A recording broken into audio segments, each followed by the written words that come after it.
This video is especially for all the white-skinned, genetically white-skinned Indian girls. Yes, you heard it right. मेरा मतलब है जो genetically white skin Indian लड़कियां हैं उनके लिए ये वीडियो स्पेशली है। तो अगर आप फेयर स्किन्ड हो, वाइट स्किन कह लो, और इंडियन सोसाइटी में अगर आप रहते हो, तो अगर आप बचपन से अपनी ज़िंदगी को देखोगे तो I think most of the लड़कियां जो वाइट स्किन्ड हैं जेनेटिकली, जिनके पेरेंट्स भी मम्मी पापा दोनों वाइट स्किन्ड हैं, तो जब वो स्कूल जाना शुरू करते हैं ना, तो क्लास में आप खुद को बहुत अकेला पाओगे, क्योंकि आपके जैसे बहुत कम होंगे स्टूडेंट। शायद एक दो मिल जाए तो बहुत बड़ी बात है। मुझे तो स्कूल में एक भी लड़की नहीं मिली थी जो मुझे मैच कर पाया, जिसके साथ मैं कोई बात कर पाऊँ या कोई बात शेयर कर पाऊँ। तो मुझे अपनी जैसी कोई लड़की मिली नहीं जिससे मैं कुछ कंफर्टेबली बात कर पाऊँ। बिकॉज ऑब्वियसली अगर आप जेनेटिकली वाइट स्किन हो तो यहाँ इंडिया में माइनॉरिटी होते हैं, बहुत कम लोग हैं, पॉपुलेशन बहुत कम है। अगर आप किसी फॉरेन कंट्रीज़ में, अमेरिका, यूरोप या ब्रिटेन, यूनाइटेड किंगडम में अगर आप होते, तो वहाँ पे मेजॉरिटी होती हैं जहाँ वाइट स्किन्ड होते हैं। तो वहाँ आपको अपने जैसे लोग मिल जाते हैं जहाँ आप बातें शेयर कर सको, थोड़ा सेफ़ माहौल आपको महसूस होगा, आपको एक सेफ्टी महसूस होती है कि यहाँ अपने जैसे दिखने वाले लोग हैं। बट जब अगर आप इंडियन सोसाइटी में हो जहाँ मेजॉरिटी ब्राउन स्किन्ड है, I am really sorry to say, मैं रेसिज्म नहीं कर रही हूँ, but I am just telling the truth कि ये कंट्री ऐसी है जहाँ मेजॉरिटी ब्राउन स्किन्ड लोग हैं आसपास आपके सोसाइटी में, और वहाँ अगर आप वाइट स्किन्ड होना तो ज़िंदगी बहुत मुश्किल लगती है। एंड आसपास के लोगों को आपको देखकर बहुत अजीब सा फील होता है। दे डोंट फील गुड जब वो देखते हैं कि एक गोरी लड़की है, और वो भी अच्छा महसूस नहीं करते, और आप खुद भी अच्छा महसूस नहीं करते कि मैं यहाँ मेरे जैसे आसपास क्यों नहीं है लोग। यहाँ मोहल्ले में या कॉलोनीज़ में मेजॉरिटी लोग ब्राउन स्किन्ड हैं जिनसे आप ज़्यादा बातें शेयर नहीं कर सकते, या जो आपके रिश्तेदार नहीं बन सकते। फैमिलीज़ में भी, रिश्तेदारों में भी आप देखोगे कि आपकी अगर कोई फैमिली में अगर आप गोरे हो, आपके पेरेंट्स गोरे हैं, बट लेकिन और जो रिश्तेदार हैं बाकी वो वैसे नहीं हैं। ऐसा देखने को मिलता है कि बाकी के रिश्तेदार ब्राउन स्किन्ड हैं और आप एक लौते, अगर आपके पेरेंट्स वहाँ पे वाइट स्किन्ड हैं, तो बहुत अजीब माहौल हो जाता है कि रिश्तेदार होकर भी आप सेम नहीं दिखते हो, और आपकी में इतने आप में डिफरेंस हैं।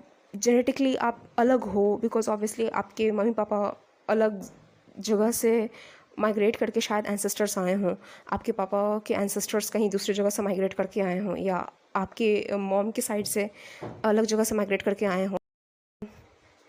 आप एक आपको अंदर से पता होता है कि I am a white skinned Indian, कि मैं एक वाइट इंडियन हूँ, वाइट स्किन्ड हूँ। तो आसपास के लोग मुझसे मैच नहीं करते, तो किसी और को ये समझा पाना बहुत मुश्किल है। लोग बोलेंगे कि अरे तुम तो इंडियन हो, तुम कौन सी बड़ी अंग्रेजी। अगर आप कॉमन सिटीजन हो के वाइट स्किन हो ना, that is very difficult. And वो भी जब आप एक लड़की हो, क्योंकि आप सेफ्टी के लिए कहीं जा नहीं सकते, किसी को बोल नहीं सकते, आप अपने पेरेंट्स को लेके जाओगे। बट मेरे साथ तो ये भी था कि माई father died when I was in class 12th। तो जब तक पापा थे, क्लास 10th तक स्कूल जाना, बचपन से नर्सरी से लेके क्लास 10th तक मम्मी पापा दोनों हमेशा केयर करते थे। अकेले कभी नहीं घर से बाहर निकलती थी, हमेशा पापा स्कूल लेके जाते थे। मम्मी या पापा जब भी जिनको फुर्सत मिलती थी वो मुझे स्कूल लेकर जाते थे और घर तक लेकर आते थे। तो सेफली मैं स्कूल लाइफ जी पाई क्लास 10th तक। बट क्लास 10th के बाद 10 CGPA आया, मेरे न्यूज़पेपर में नाम भी आया। आई वॉज ग्लैड कि मम्मी पापा को मैं एक प्राउड मोमेंट दे पाई, 10 CGPA स्कोर कर पाई। आई वॉज हैप्पी, क्योंकि क्लास में सिर्फ 2 लड़कियों ने 10 CGPA स्कोर किया था, और उन 2 लड़कियों में एक मैं थी और एक और लड़की थी जिसका मैं नाम नहीं ले रही हूँ। बट आई वॉज ग्लैड कि मेरे मम्मी पापा को एक प्राउड मोमेंट में दे पाई। कंट्री में 10 CGPA स्कोर करना एक बहुत बड़ी बात थी। बट उसके जस्ट बाद ही एक बहुत ही मुश्किल वक्त आया मेरी ज़िंदगी में, जब क्लास 11th में पापा की तबीयत, मेडिकल रिपोर्ट्स आए और उनकी तबीयत बहुत बहुत नेगेटिव साइड जा रही थी, कोई इम्प्रूवमेंट नज़र नहीं आ रहा था। And finally I lost him in class 12th November month. तो जब से पापा गए हैं, after my father died, I use to feel really lonely. बहुत एक अकेलापन महसूस होता था, असुरक्षित भी महसूस करती थी, बिकॉज ऑब्वियसली अगर फादर बहुत इंपॉर्टेंट होते हैं। I don't feel safe after my father died because मुझे हमेशा लगता है कि मैं यहाँ वाइट स्किन्ड हूँ और बाकी मेजॉरिटी यहाँ ब्राउन स्किन्ड है। तो I always use to feel कि कॉलोनी में या मोहल्ले में मैं ज़्यादा निकलती नहीं थी, मैं ज़्यादा यहाँ किसी से बात नहीं करती, मेरे ज़्यादा कोई दोस्त भी नहीं है। स्कूल के लोगों से अब मैं शायद कांटेक्ट में भी बिल्कुल भी, शायद क्या, मैं बिल्कुल भी कांटेक्ट में नहीं हूँ। जो मेरे साथ कभी बैच में थे अब आज तो शायद अब उनसे बातें भी नहीं होती हैं।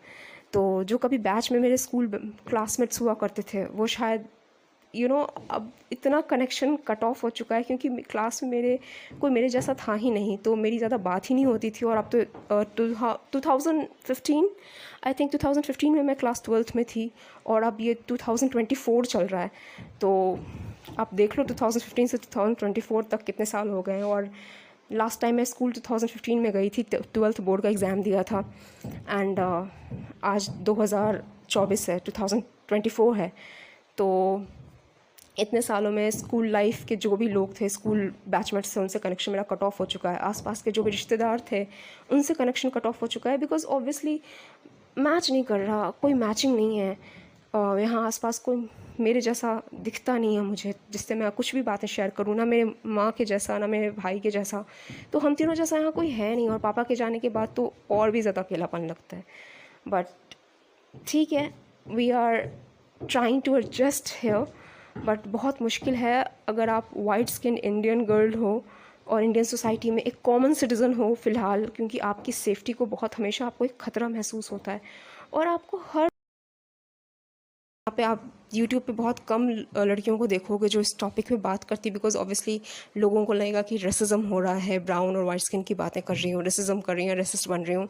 बट मेरा पॉइंट रेसिस्ट बनने का या रेसिज्म करने का नहीं है। यहाँ जेन्युइनली वी फेस इश्यूज़ है और हमें प्रॉब्लम्स फेस करनी पड़ती है। हम सेफ्टी यहाँ हमारी नहीं महसूस कर पाते हैं, हम असुरक्षित महसूस करते हैं, हम सेफ़ फील नहीं करते हैं। यहाँ कोई भी हम पे अटैक कर सकता है। किसी को भी हमारे वाइट स्किन होने पे हमें देखकर I am really sorry to say but jealousy हो या इनसिक्योरिटी की आउट ऑफ इनसिक्योरिटी वो हम पे अटैक कर सकते हैं। हमारे मोहल्ले में या हमें एक कॉमन सिटीज़न की तरह रहते तो हैं बट हम दिखते कॉमन नहीं हैं इनके बीच। हम वाइट स्किन होने की वजह से इनसे बहुत अलग दिखते हैं और ये हमेशा आप असुरक्षित भी महसूस करते हो, सेफ फील नहीं करते हो कि कोई भी कभी भी कुछ भी कर। But it's really tough. एक जेनेटिकली वाइट स्किन होना इंडिया में बहुत टफ है। It's really tough life. If you are living this, अगर तुम किसी भी कोने में किसी भी कॉर्नर में इंडिया के हो, then I am with you, you are not lone. मैं बस इतना ही कहना चाहूँगी इस वीडियो के थ्रू कि तुम अकेली नहीं हो, मैं तुम्हारे साथ हूँ।